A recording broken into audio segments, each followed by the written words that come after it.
Olá pessoal, seja muito bem-vindo a mais um vídeo da Casale IT. Neste vídeo eu ensinei você a criar um Stream Deck utilizando o Raspberry Pi Pico e este Pico RGB Keypad do Pimoroni.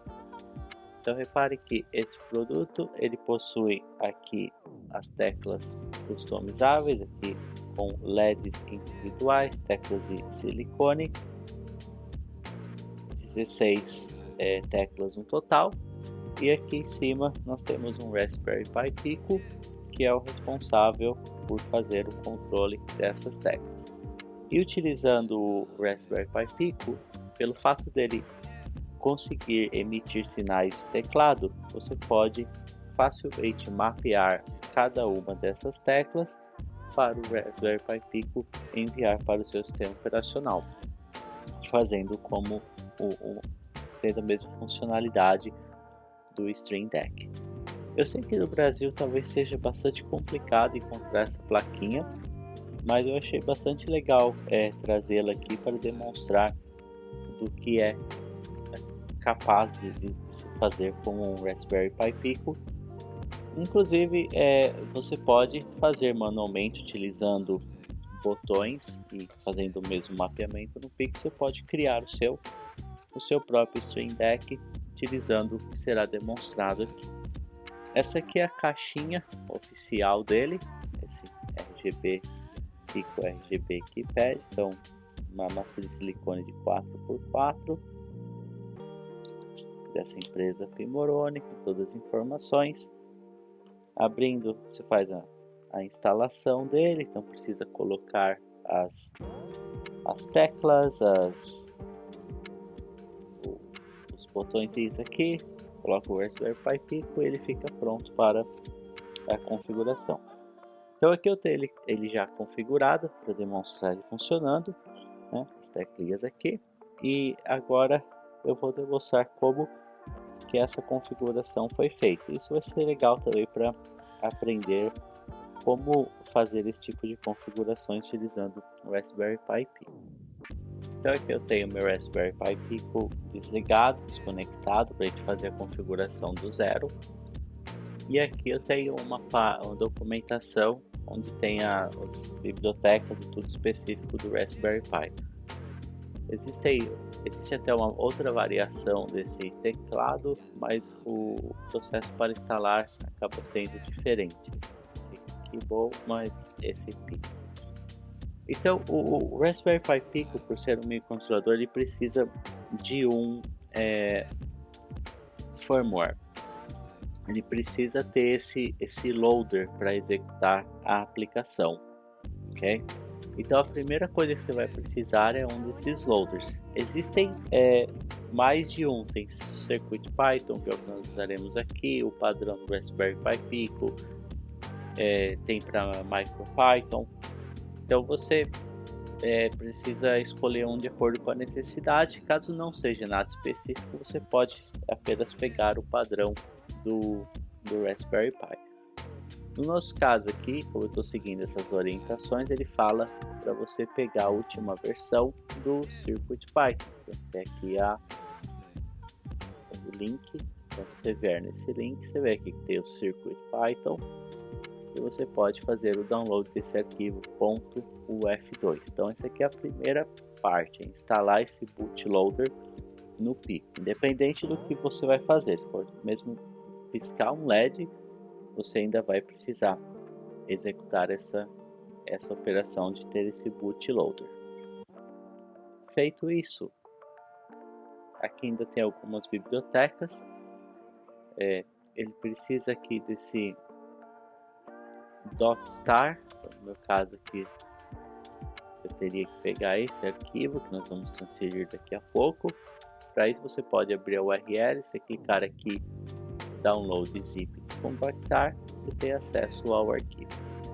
E ainda existe uma terceira e última biblioteca, que é essa PMK, que também ele tem aqui em exemplos, mas por aqui a gente consegue acessar a biblioteca, clicando aqui em PMK CircuitPython. Mesma coisa, nós vamos precisar do conteúdo que está aqui em biblioteca. Então se fizer code, download zip, vai fazer o download. Então eu já tenho todos esses arquivos. Vamos agora ao processo de como utilizar. Eu recomendo essa IDE chamada Tony, que ela é muito legal para o Pico, porque ele consegue em tempo real fazer as alterações. Então você pode acessar aqui tony.org e fazer a versão de acordo com o seu sistema operacional. Okay? Aqui eu já tenho ela instalada, então esse aqui é o modo como ela é executada. E o legal é que aqui embaixo ele vai se conectar ao Raspberry Pi. Então, quando nós tivermos a placa plugada, você verá que ele estará aqui. E vamos então colocar tudo isso, colocar a mão na massa. Primeira coisa, para fazer colocar o firmware, que seria o arquivo UF2 que nós baixamos, no Raspberry Pi Pico você vai precisar pressionar esse botão que existe aqui, Boot Cell, segura ele pressionado, conecta no computador e só depois você solta esse botão. Então aqui, repara que abriu essa janela porque ele entrou em modo de upload do firmware. E isso é bastante legal, porque agora basta nós copiarmos ou só pegar e jogar aqui dentro o arquivo do firmware e ele vai instalar o firmware que nós queremos, no nosso caso o CircuitPy. E quando ele terminar essa instalação, você vai ver que ele vai desconectar e vai abrir novamente já no firmware. Então agora ele já mudou o modo como as coisas funcionam. Por quê? Porque agora ele ejetou o Raspberry Pi e ele executou sem esse modo boot cell, sem o modo de escrita de firmware. E isso significa que agora nós temos aqui um drive, no caso aqui driver F, chamado CircuitPy. Então agora ele, com o firmware instalado, nós temos acesso aos arquivos dentro dele. Onde nós temos aqui a lib, nós utilizaremos as dependências, e aqui ele cria esse code, que é o arquivo que nós vamos colocar o nosso código e que será executado quando o Raspberry Pi inicializar. Então, seguindo aquela documentação, vocês se lembram que aqui nessa pasta de lib, eu vou precisar do arquivo .star, esse adafruit.star, então você pode copiar, colar aqui, e aí eu vou precisar dessa biblioteca PMK, que está aqui dentro de lib. Eu preciso copiar essa pasta também diretamente para o Raspberry Pi. Então aqui eu estou copiando diretamente para dentro do Raspberry Pi. Feito isso, tendo as dependências adicionadas aqui, agora sim nós poderemos pensar em código. Então eu tenho aqui o Tony. Repara que se eu clicar aqui agora, ele encontrou o meu Raspberry Pi conectado na porta com 8. Então se eu selecionar aqui, ele vai se conectar no Raspberry Pi. Então ele está conectado no Raspberry Pi. Inclusive você pode digitar comandos aqui que ele vai executar dentro do Pi. Isso é muito legal para testes e produtividade. Então print oi, e ele respondeu oi. Então esse código foi executado dentro do Raspberry Pi Pico. E aí eu tenho esse código que é o que faz tudo aquilo que estava lá. Então na verdade eu não criei muito desse código. Eu basicamente peguei exemplos já prontos. Então essa parte aqui ela é só relacionada àquele efeito de transição das cores dos LEDs. Na verdade eu nem preocupei muito em entender, porque o código já está correto e fazendo o que eu quero.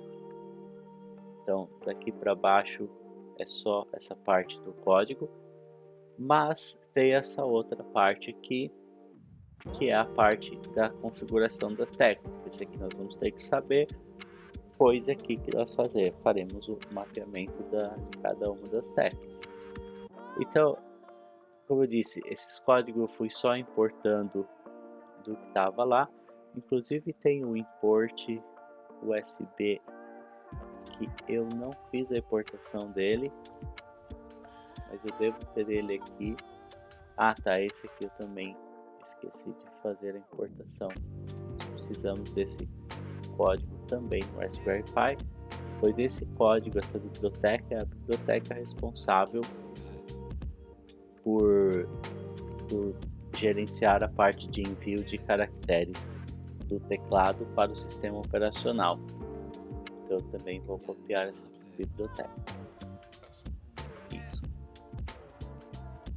Então, voltando aqui no código, nós temos essa biblioteca do Adafruit HID, que essa você pode utilizar para qualquer projeto, mesmo sendo um push button na placa.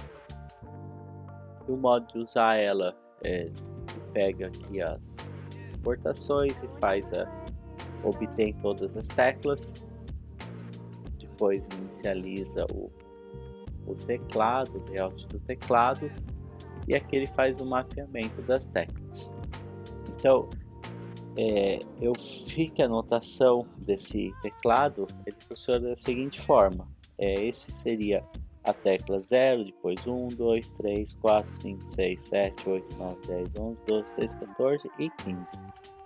Então eu criei aqui o mapeamento, começando. Então, essa primeira tecla aqui embaixo vai ser a tecla C, depois essa aqui vai ser a tecla 8, essa vai ser 4, 0, tecla D, tecla 9, 5, 1 e assim por diante. Eu fiz uma configuração padrão aqui, baseado numas marcas que tem aqui no teclado mesmo.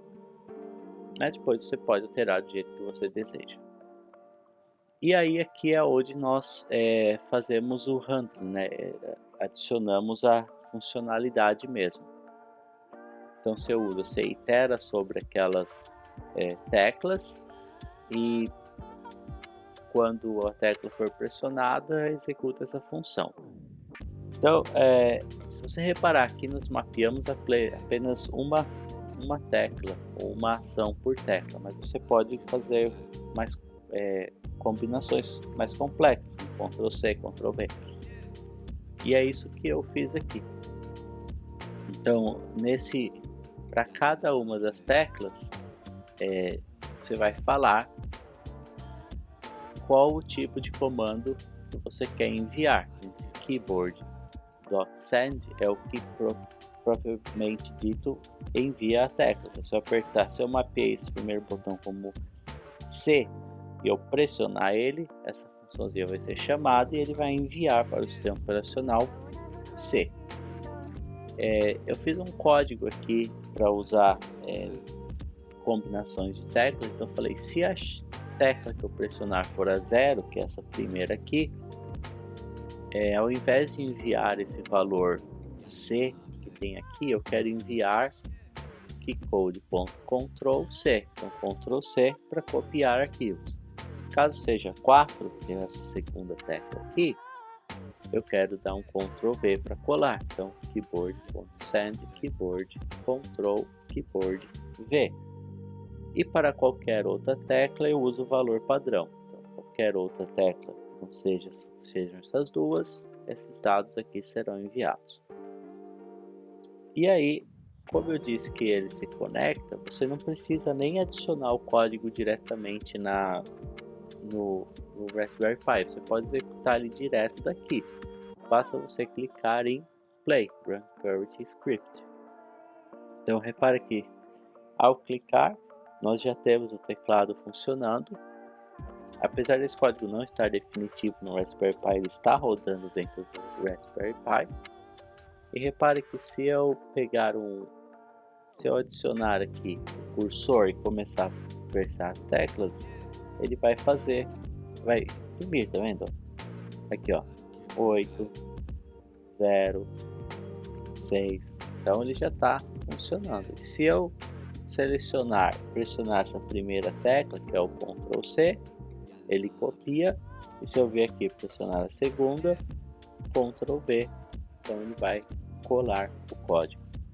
Então repare que um código bastante simples, você consegue com esse hardware aqui configurar graças a esse recurso do Raspberry Pi Pico de conseguir enviar comandos para o sistema operacional.